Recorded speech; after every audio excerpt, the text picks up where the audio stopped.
Good day, creative spirit, and welcome. We'll start with a couple hymns from Voices United. The first one is 593, Jesu, Jesu, fill us with your love.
And our next one will be 600, and that is, again, Voices United, When I Needed a Neighbor.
Well, perhaps you could tell from those hymns that we were talking about our neighbors, our universal neighbors, our community, local, worldwide.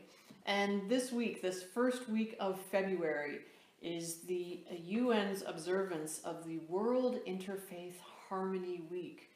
And so we were called, all religions are called this week to think of and seek peace and understanding and grace and respect for all faiths.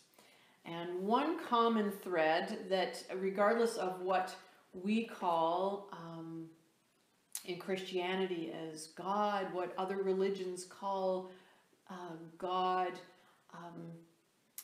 there is, regardless of that, there is a common thread within religions. And one of those common threads is the golden rule. So we would know the golden rule, you and I, as do unto others as you would have them do unto you. But then perhaps you are not familiar with then some of the other versions, this common thread within other religions, and I thought that I would share with you the golden rule through some other religions. So Judaism, what is hateful to you, do not do to your fellow. This is the whole Torah. The rest is commentary. Go and learn it. Or in Unitarianism, we affirm and promote respect for the interdependent web of all existence of which we are a part. And atheism, treat others as you would want them to treat you, and can reasonably expect them to want to be treated. Think about their perspective. And how about Islam? By no means shall you attain righteousness unless you give freely to others of that which you love. And whatever you give, of a truth, Allah knows it well. On First Nations, even though you and I are in different boats, you in your boat and we our canoe, we share the same river of life. What befalls me befalls you. Taoism, regard your neighbor's gain as your gain, and your neighbor's loss as your own loss. Buddhism, all are afraid of the stick. All fear death. Putting oneself in another's place, one should not hurt or kill others. Hinduism, this is the sum of dharma, duty. Do nothing unto others which would cause you pain if done to you. Sikhism, as you see yourself, see others as well. Only then you become a partner in heaven.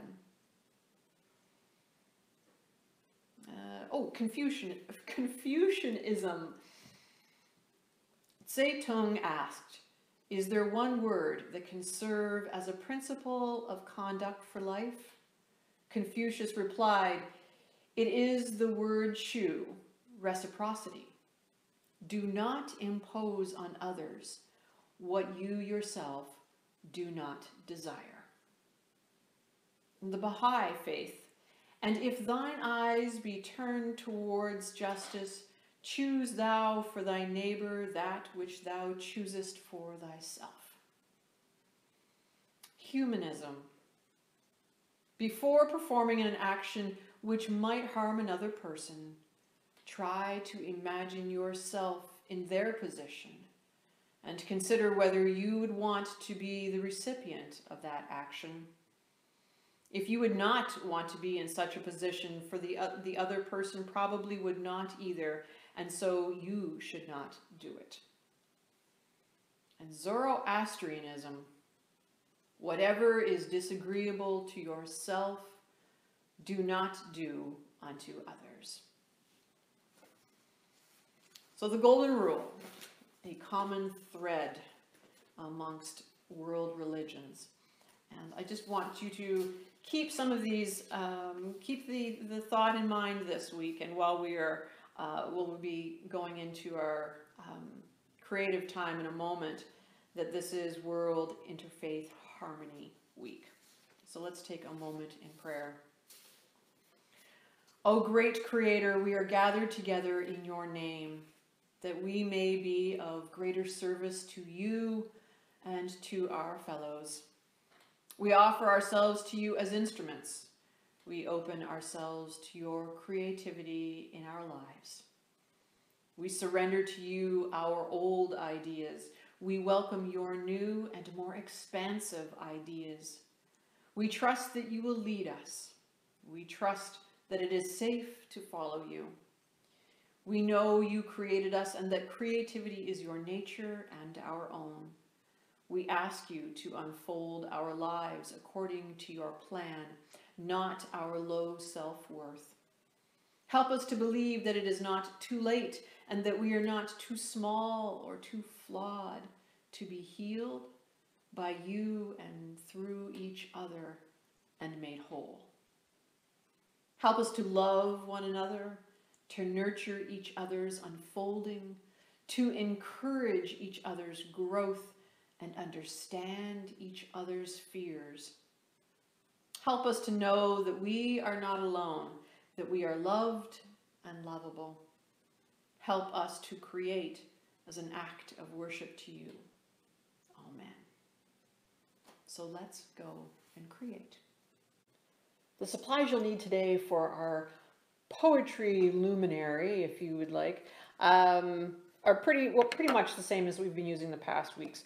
So some Scotch tape, a glue stick, Sharpie fine and ultra fine, and I've just got them in black, and that's an option. You won't necessarily have to have that. Pencil and eraser will be helpful today. Whatever type of paper you've been using, whether it was the tracing paper like I've been using, or a sheet of the copy paper, right? The regular white copy paper, whether it was tissue or the parchment paper. You'll want another sheet of that today. And a jar or something, the battery lights again, and then the big thing, text. You will need newsprint. So a piece of paper with the new, like from the newsprint is from the newspaper. There's a tip that you had, I bet you didn't know that. All right, moving on. My word. Or book pages. Yes. And that could be from any throwaway discard book, magazine pages, anything that's got text on it, right? And then you will need also a scrap piece of paper to be for your writing down of words, because a lot of what we're going to do today is not unlike blackout poetry that we have done in the past. All right, so here we go. Much like the blackout poetry that we have done in the past, this comes from that. Now, having said that, let me just say this right off the bat. If you want to do blackout poetry, as we have done in the past, and then wrap that around a jar of lights, you know, battery-powered or like the battery-powered tea light, and do that so that the only thing coming through when you turn your lights on would be those phrases, right, in that purest of blackout poetry sense, then that would be fine. Otherwise, we can do, what we've done here is much like the blackout poetry, but I've cut the words out instead of blacking out around them, and then glued them down to a piece of whatever paper that you'd happen to be working with last week. And for me, it's been the tracing paper. And I don't know if you can see this, but I'm trying to, in your mind, keep thinking about our theme of the Golden Rule, or that this is the World Interfaith Harmony Week, right? And so whatever words, well, I'll go through it in a minute. When I did this, the words were everything today, grace, angel and silent, better by giving, and connected. So the poetry, of course, doesn't have to be full sentences, right? It doesn't have to be, it can be thoughts, it can be phrases. So how to go about this? Right. So we won't need this quite yet, the paper that I was going to work on. I've got a work surface. What you first need is some source of text. And again, I showed that we needed either the newsprint is always a good source of text. book pages, old book pages, that kind of thing.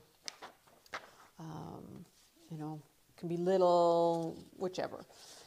And then you'll need a scrap piece of paper as well, and a pencil and an eraser. And what you will need to do is you take your newsprint or your book pages or whatever it happens to be, and you scan over them and come up with words initially. So you're not reading the page for its context or whatever happens to be what happens to be going on in that particular page of text. You are looking for words that inspire, or as some might put it, sparkle for you with that regards to that theme, or the golden rule idea, or that it's, you know, Interfaith Harmony week. So you scan through, and what you do is you circle words that you think might fit, as many as you want, and ideally, you know, no more than 3 per line, because then you're just taking the context of the text. You're really not changing anything.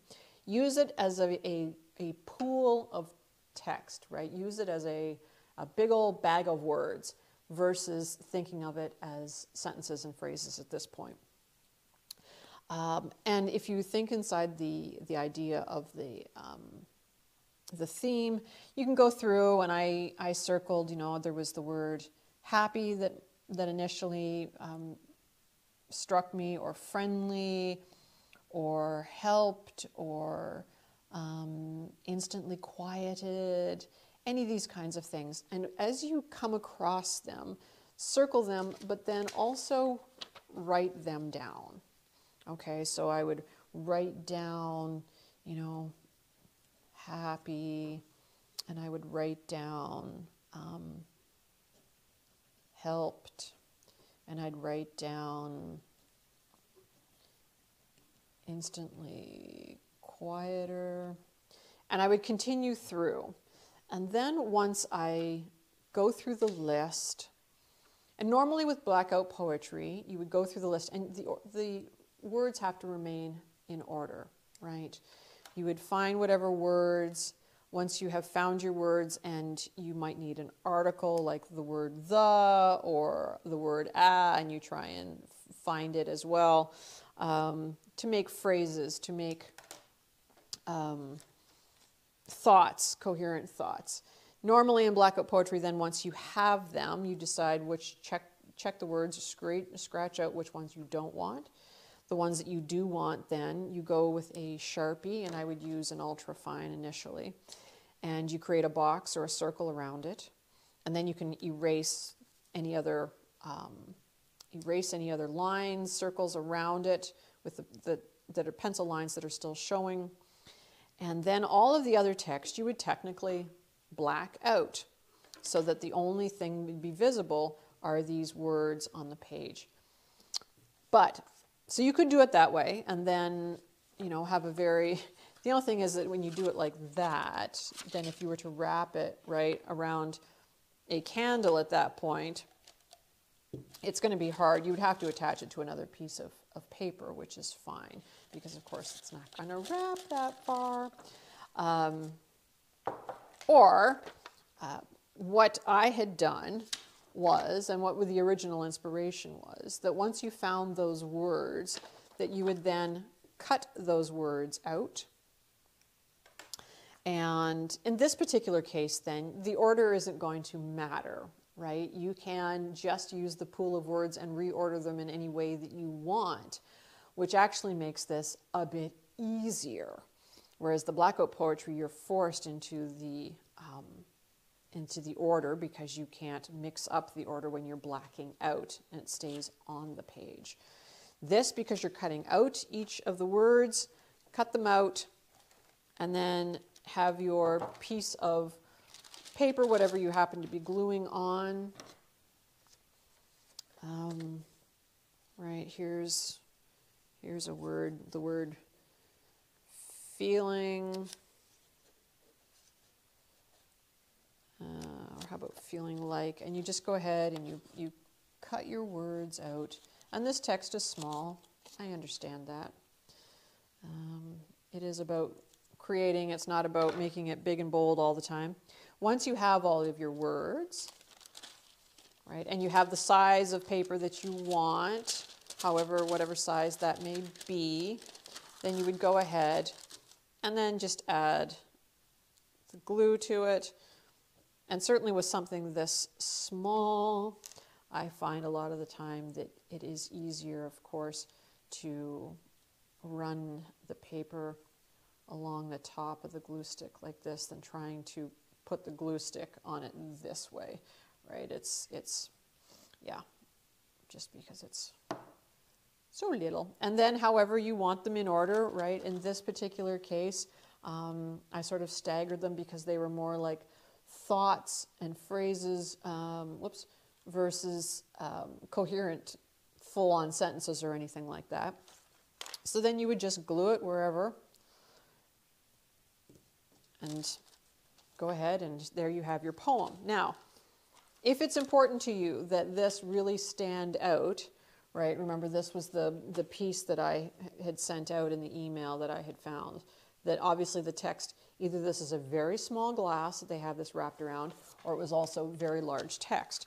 It could be a combination of both. And I suppose if you have a printer at home and you wanted to enlarge the text, that is also fine. One of the things, though, that I had thought that you could do, and let me just take the tape off this for a second, I'm going to undo this, is that once you have your poem here, why not go ahead and rewrite it with your Sharpie, and it could be next to it. I mean, consider it art again, right? However your creativity flows, perhaps you would like to do it in lettering that is pure and simple. Perhaps you want some of the words bigger than others. And again, either stagger them or however you might like to then create the poem next to it. And then that way, then you've got the option of having it not only as the text here from the book, but then you would also have the text there in Sharpie, right? So let me just quickly, so I would do,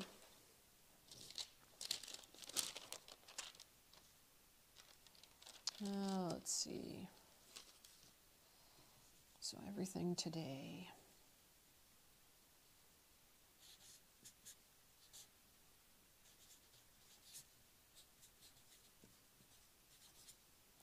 Everything today. And maybe I'll decide that in I want punctuation. And then grace. And then perhaps, maybe the angel and silent I would do in smaller.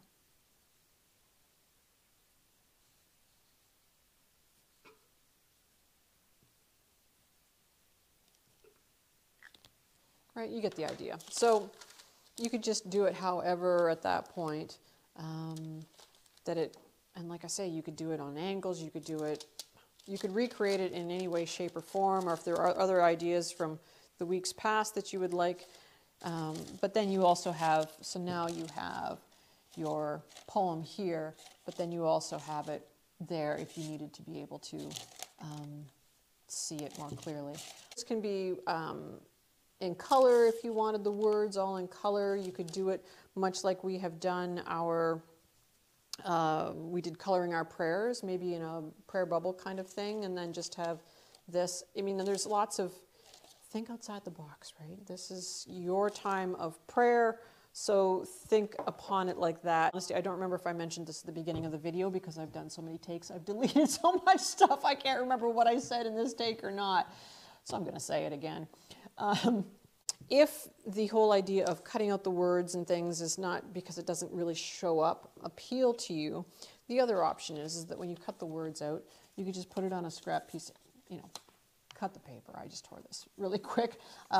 But if you've got the battery-powered pillars like this, you could put the, use the words a little more horizontally as opposed to all vertically, and then wrap your paper around your candle this way so that you at least still see the text and have some sort of light. Granted, it won't be glowing through, but at least it'll still be there as part of the luminaries that you have now a collection of for this midwinter, right? It's when I recorded this, we haven't had Groundhog's Day yet, so who knows what that's going to, who knows what our little groundhog is going to dictate or predict, I should say. But we've still got some more winter, and this just helps with those prayers and that sense of sending the prayers out into the world, and helps give a little warmth to your focus, and yeah, keep that idea that you are sending out love into the world during this week of interfaith harmony. All right, and let's go ahead and recenter. Let's recenter with our breathing exercise, and so feet as flat on the floor as you can, and your back up and supported so that you can get a good deep breath in. And on that first deep breath in, breathing in the love of God, and on the way out, sending that love back out into the world, and breathing in the love of God, and sending that love back out into the world. And one more time, breathing in the love of God, and sending that love back out into the world. And together we pray, Creator God, quiet my mind before it passes judgment on this prayer, my gift of time to you. Amen. So I hope for you that in this time of your spiritual practice of creativity, that it will be a time for you to observe this World Interfaith Harmony Week. And may you feel that love going out to the world. Have a wonderful week, and we'll see you next week.